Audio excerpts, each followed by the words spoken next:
Бургаската математическа гимназия разработи уникален софтуер. Проектът, наречен Електронна академия, е на стойност над 100 000 лева.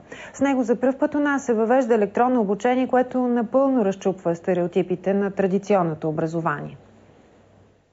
Електронната академия разполага с над 500 лекции по математика, информатика, физика, химия и история. Те са подготвени от учителите в гимназията. В този софтуер се съчетават текст и видео, които се възприемат по-лесно от учениците. Тези уроци целят надграждане на учебното съдържание. И на учениците наистина им е интересно, когато влязат в тези теми и примерно видят нещо по-различно, с видеоурок, не само с описание на текстова част.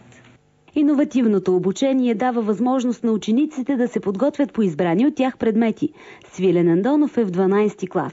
Признава, че Електронната академия му помага значително в подготовката за кандидат-студентските изпити. Нека да видим условието на първа задача.